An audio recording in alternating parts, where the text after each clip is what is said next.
I didn't yell when they destroyed it. That's the part people always seem surprised by. I didn't storm across the property, I didn't threaten anybody, and I sure didn't call a lawyer that morning. I just stood there on a ridge behind my house, staring at a pile of broken stone where something important used to be, and I remember thinking one very simple thing. These people have absolutely no idea what they've just done. My name is Nathan Cole, and I live outside a little place called Cedar Run, tucked into the hills where everybody knows everybody else's truck before they know their first name. It's the kind of town where folks wave from porches even when they're secretly annoyed with each other, and where property lines aren't just lines, they're stories.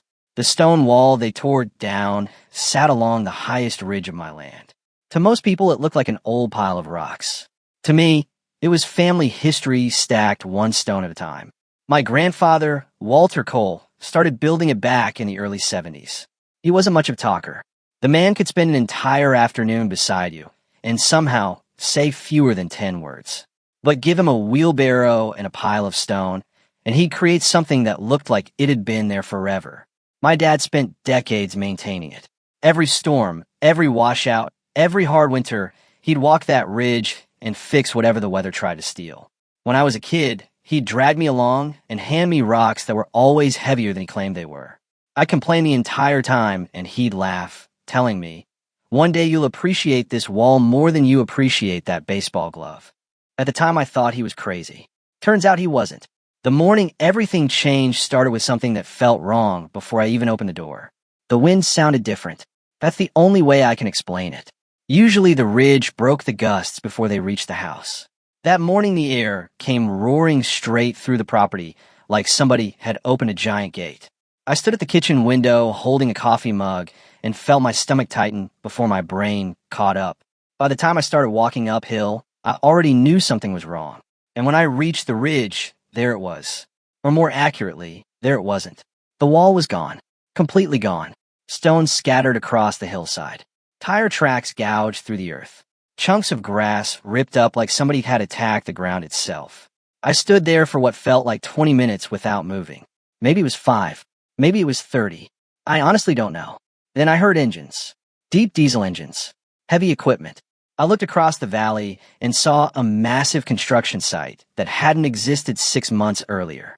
Steel beams, cranes, concrete forms. Dozens of workers moving around like ants building a city. And running straight from that development toward my property was a brand new dirt access road carved directly through the place where my family's wall had stood. Well, that answered one question. I started walking toward the site. Halfway there, a guy in a hard hat spotted me and headed over. He had that corporate construction smile, the one that says I'm being polite because I have to be.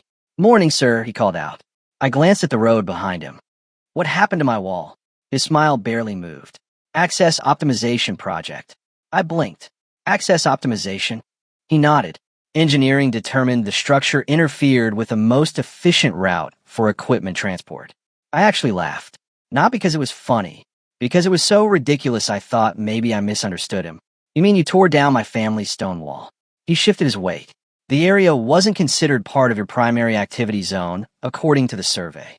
For a second, I just stared at him. Then I looked past him toward the bulldozers. Did anybody think to ask me?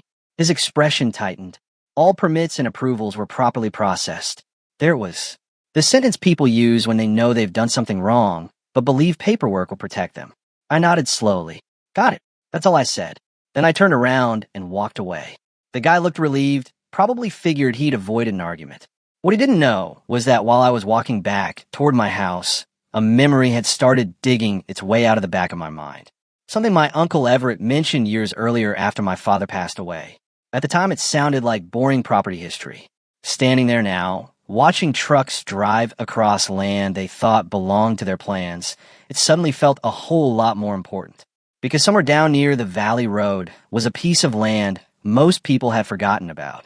And if my memory was right, the entire future of that construction project might depend on it. The funny thing about old family stories is that most of them sound useless until the exact moment they aren't. That afternoon, I skipped lunch, went straight down to my basement, and started digging through a metal filing cabinet that hadn't been opened in years. It belonged to my Uncle Everett.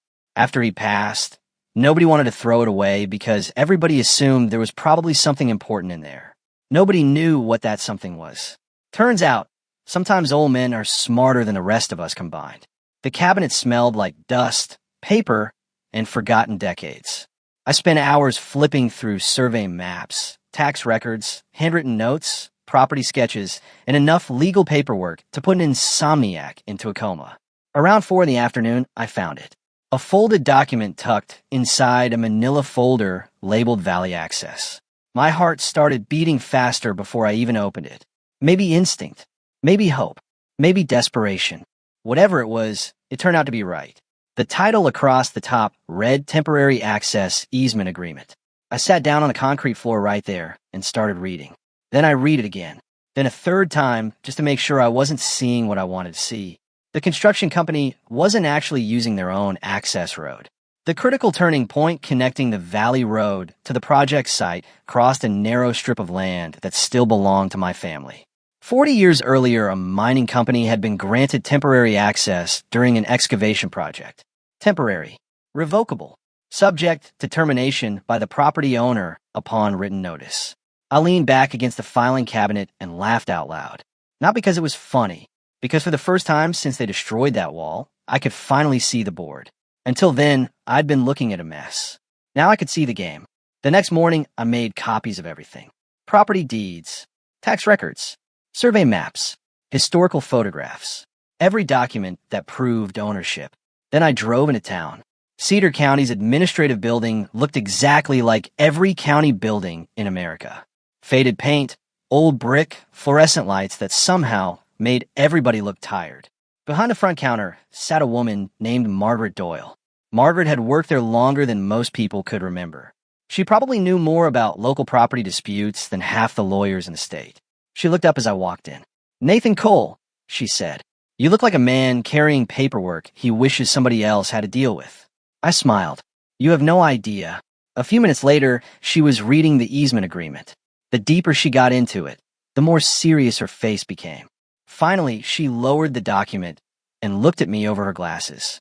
"Well now," those 2 words told me everything. "Still valid?" I asked. She nodded. "Far as I can tell." "Can it be terminated?" Another pause. "Looks like it can."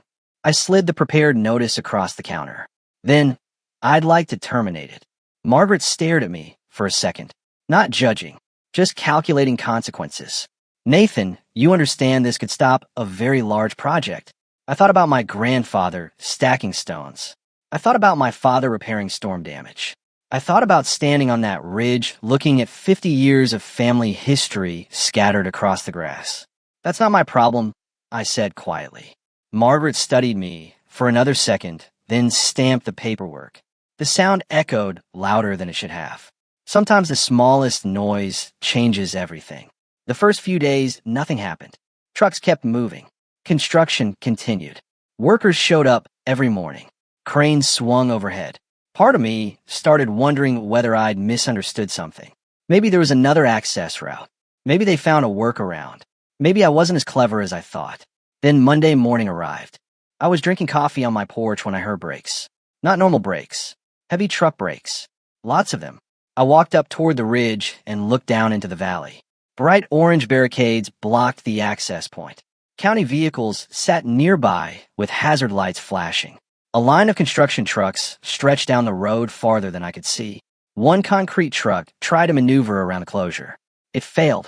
Another driver got out and started arguing with somebody from the county. More trucks arrived behind him. Then more. Within an hour, the entire road looked like a parking lot. That's when I realized something important. That turn wasn't merely convenient. It was essential. Somebody designing that project had built their entire logistics plan around access they didn't actually control. By lunchtime, the construction site looked completely different. Workers stood around checking phones. Equipment sat idle. Deliveries couldn't get through. Material schedules started collapsing. The giant machine that had seemed unstoppable suddenly looked fragile. 3 days later, I got my first visitor. The site engineer. Same hard hat. Same clipboard. Very different expression.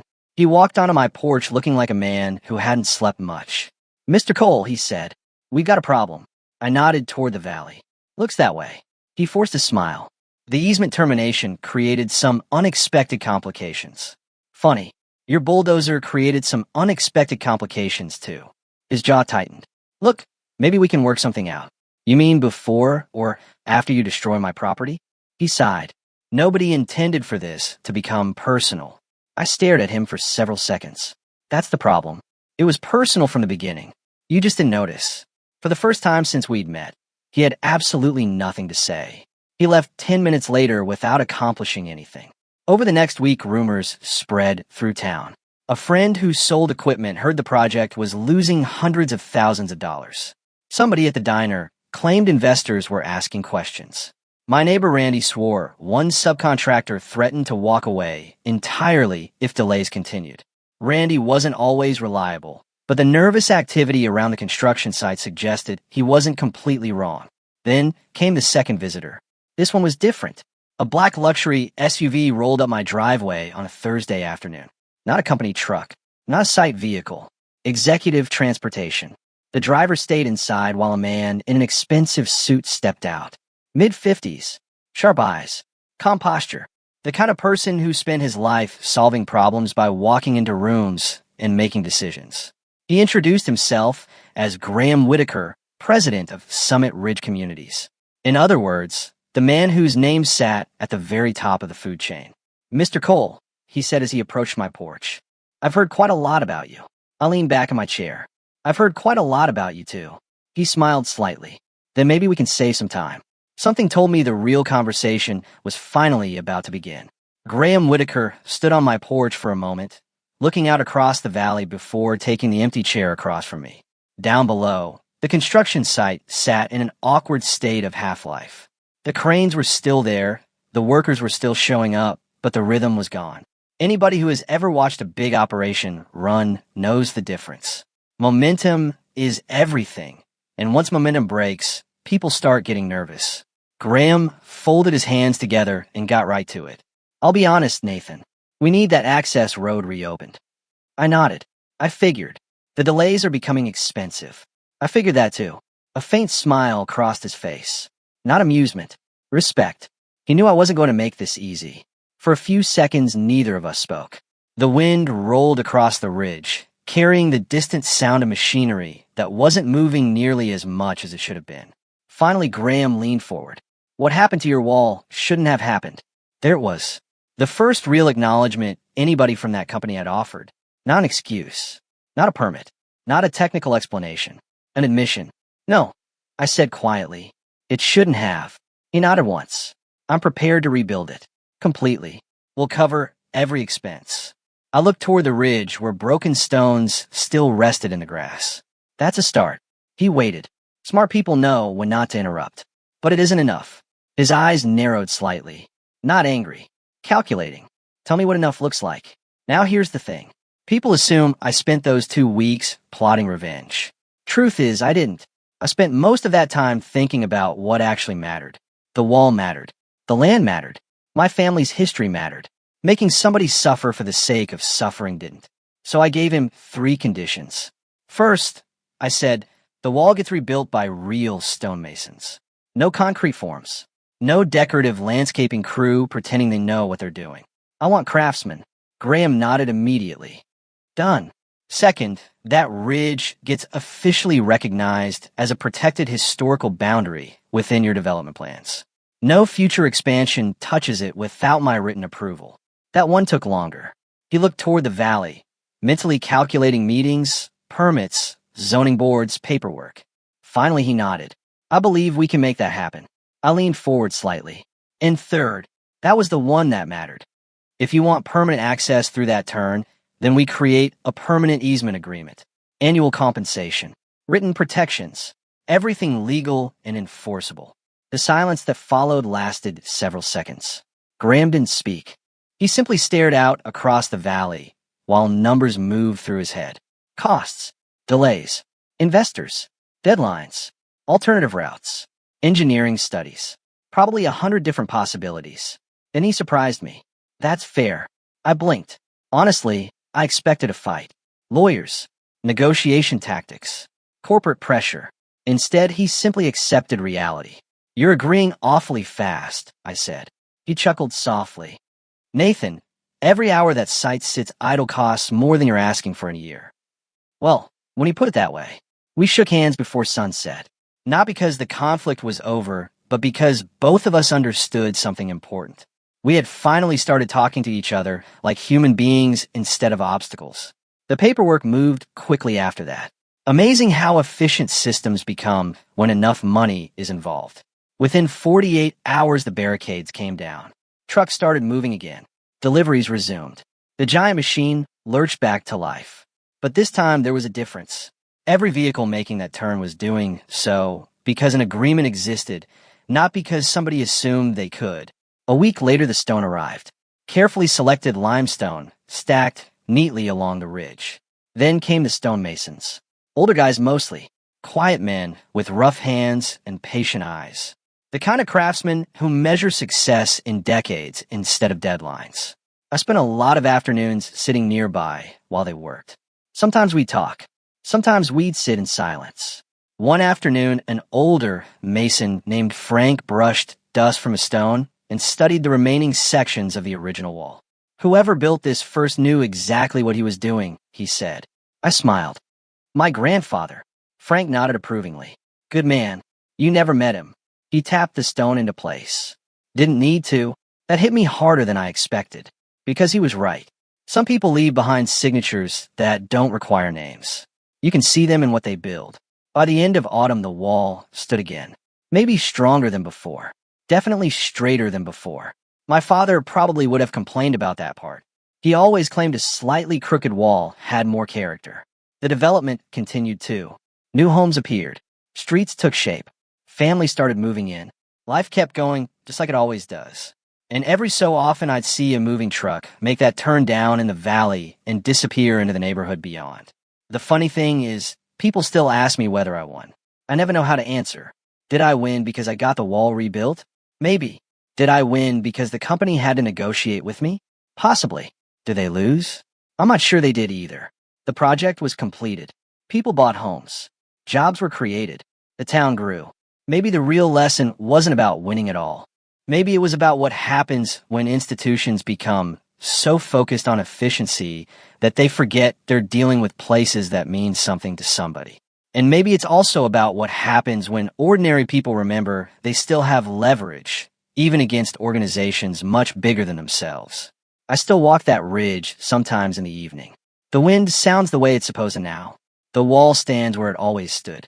And down below, trucks still use that turn every day. The difference is simple. They're not there because somebody assumed they had the right. They're there because an agreement exists. Because respect finally entered the conversation. But here's the question I still think about. If I hadn't found those documents, if I hadn't had that leverage, would anybody have cared about that wall at all? Would an apology have ever come? Or would 50 years of family history have simply disappeared beneath a construction schedule? That's what I want to ask you. Was what I did justice? Or was it just a different kind of power? If you were standing in my shoes, would you have done the same thing? Pushed harder? Or let it go entirely? Drop your thoughts in the comments, because I genuinely want to know where you stand. And if you enjoy stories about property disputes, community conflicts, and those messy situations where right and wrong aren't nearly as clear as they first appear, make sure you subscribe and stick around. We've got plenty more stories that might change the way you look at the world around you.